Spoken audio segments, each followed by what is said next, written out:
પાતકી, ચોરંગી અને મર્દાની આ 3 મૂવી જોઈ છે. મર્દાની અભી હાલ જ જોઈને આવ્યો છું અને આ વિડીયોનું શૂટિંગ અત્યારે 12 વાગ્યા છે અને 12 વાગે કરું છું. હેલો મિત્રો, હું છું અમિત. તમે જોઈ રહ્યા છો સિનેમા શો. સિનેમા શો પર આજે ચર્ચા કરીએ હિન્દી મૂવી મર્દાની 3 નું. મર્દાની 3 ની ફ્રેન્ચાઇઝી 1, 2, 3 આ ત્રણેય મૂવી આમ જોઈએ ને તો એક જ સમાન છે. મતલબ એકે એવી નથી કે બકવાસ બનાવી દીધી હોય. क्या बात है. 2 કલાક અને 10 મિનિટની ફિલ્મ છે, પણ શરૂઆતથી લઈને અંત સુધી તમને પકડી રાખે છે. યુએસ સર્ટિફિકેટ વાળી ફિલ્મ છે એટલે ફેમિલી સાથે પણ તમે જોઈ શકશો, કેમ કે ગાલી ગલોચ આ ફિલ્મમાં બિલકુલ નથી. મર્દાનીના આગળના પાર્ટ જે લોકોએ જોયા હશે એમને ખબર જ હશે કે મર્દાનીમાં રાનીનો સ્વેગ કેવો હોય છે. એ જ સ્વેગ અહીંયા જળવાઈ રહ્યો છે અને સારી રીતે એને પ્રેઝન્ટ પણ કરવામાં આવ્યું છે.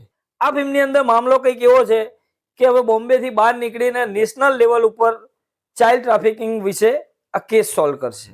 સ્ટોરીની વાત કરું તો મોટા માણસની એક છોકરી લાપતા થઈ જાય છે. એ છોકરીને ગોતવા માટે રાનીને હાયર કરે છે. એક એમની દીકરી અને એક એમના કેરટેકરની દીકરી હોય છે. આ બંને દીકરીઓ લાપતા થઈ જાય છે અને એની શોધખોળ શરૂ થાય. શોધખોળની અંદર નવી નવી જાણકારીઓ મળે છે કે આ તો બહુ મોટું રેકેટ ચાલે છે. આ રીતની કહાની પ્રેઝન્ટ કરવામાં આવી છે અને સારી રીતે પડદા ઉપર બતાવી પણ છે.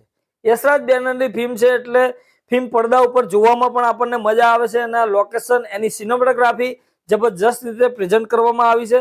સાથે ફિલ્મનું બીજીએમ, સુપર બીજીએમ અહીંયા આપણને જોવા મળે છે. દરેક સીનને એકદમ અલગ અંદાજમાં લઈને આવે છે. આ ફિલ્મનો સ્ક્રીન પ્લે એટલો મજબૂત છે ને કે ફિલ્મની શરૂઆત થાય ને ત્યારથી પકડ બનાવી લે છે અને ફિલ્મના ઇન્ટરવલ બ્લોક જબરજસ્ત રીતે અહીંયા આપણને દેખાય છે. ઇન્ટરવલ પછી પણ કહાનીમાં એટલો દમ આપણને દેખાય છે. નવી નવી વસ્તુઓ આપણને જાણવા મળે છે, પણ આપણને એવું લાગે છે ક્યાંક ને ક્યાંક એન્ડ થોડો ખેંચાયેલો લાગે છે. અંતની અંદર ખેંચાયેલા સિક્વન્સ હોવા છતાં પણ ફિલ્મ એની પકડ ગુમાવતી નથી. આ બહુ મજબૂત પાસું છે આ ફિલ્મનું. ફિલ્મનું ડિરેક્શન જબરજસ્ત રીતે કર્યું છે. Scene by scene, frame by frame જે રીતે વર્ક આપણને દેખાય છે, એ કેમેરા વર્ક હોય કે બીજા કોઈ વર્ક હોય, એ આપણને સારી રીતે ટેકનિકલી ફિલ્મ આપણને સારી દેખાય છે. એક્ટિંગની વાત કરું તો રાની મુખર્જી આ ફિલ્મની અંદર છવાયેલી દેખાય છે, કેમ કે ઓલરેડી ફિલ્મ જ એમની છે તો પછી એમનો રોલ મજબૂત લખવો જ પડે. સાથે વિલનનો રોલ પણ એટલો મજબૂત રીતે લખાયેલો છે કે જબરજસ્ત એનું પ્રેઝન્ટેશન પણ આપણને લાગે છે. કેમ કે વિલન મજબૂત હોય તો જ ફિલ્મની અંદર, આ કોપ ફિલ્મની અંદર તો ખાસ એમાં જ મજા આવે. તો અહીંયા એ વસ્તુ કરીને બતાવી છે. સાથે ફિલ્મની કહાનીમાં થોડો ટ્વિસ્ટ લાવવાનો પણ પ્રયાસ કર્યો છે, કેમ કે આ વખતે સેક્સ રેકેટ નહીં પણ કંઈક બીજું જ રંધાઈ રહ્યું છે. શું રંધાઈ રહ્યું છે, અલગ રંધાઈ રહ્યું છે, એ બધું જાણવા માટે તમારે ફિલ્મ જોવી પડશે. સાથે ફિલ્મની અંદર જે આ વિલનનો રોલ કર્યો છે અમ્માએ, એના સિવાય એક ખતરનાક વિલન પણ ઉભરીને આવે છે. એ ના ટીઝરમાં જોવા મળ્યા છે, ના ટ્રેલરમાં જોવા મળ્યા છે, પણ ફિલ્મની અંદર એ સરપ્રાઈઝ પેકેજ તરીકે બહાર આવે છે અને એ સારું પેકેજ પણ કહી શકાય. એ બીજા વિલનનો રોલ પણ એટલો મજબૂત રીતે ફિલ્મની અંદર વર્ક કરે છે. સાથે ફિલ્મની અંદર જાનકી બોડીવાલા પણ જોવા મળે છે. ઘણો બધો રોલ છે ભાઈ, એકદમ કેમિયો જેવું નથી.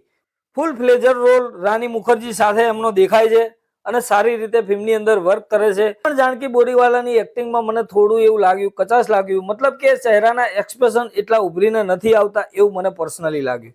બાકી ઓલ ઓવર એમનો રોલ શાનદાર છે અને ફિલ્મની અંદર કંઈ મહત્વપૂર્ણ પણ છે. ત્રણેય મર્દાની ફિલ્મોની કહાની ભલે એક જેવી હોય કે એક જ ટોપિક ઉપર બની છે એટલે એક જેવી જ રહેવાની છે, એમાં કંઈ અલગ તો કરવાના નથી. પણ આ ફિલ્મની અંદર લાસ્ટમાં જે સસ્પેન્સ ખુલીને આવે છે એ આપણને કંઈક અંશે સારું પણ લાગે છે અને કંઈક અલગ પણ લાગે છે. ઓલ ઓવર હું વાત કરું તો એક વેલ મેડ ફિલ્મ હું કહીશ, કેમ કે સારી રીતે પડદા ઉપર વર્ક કરે છે અને આપણને જોઈને મજા પણ આવે છે. એટલી ગ્રીપિંગ સ્ટોરી પણ લખી છે. તમે આગળના પાર્ટ જોયા છે કે નહીં અને આ ફિલ્મ જોવાના છો કે નહીં એ મને કોમેન્ટ બોક્સમાં જરૂરથી કહેજો અને જોયું હોય તો તમારું મંતવ્ય જરૂરથી શેર કરજો. સિનેમા શો તરફથી આ ફિલ્મને 3.5 સ્ટાર. મળીએ મિત્રો નેક્સ્ટ વિડીયોની અંદર નવી ફિલ્મો સાથે સિનેમા શો પર.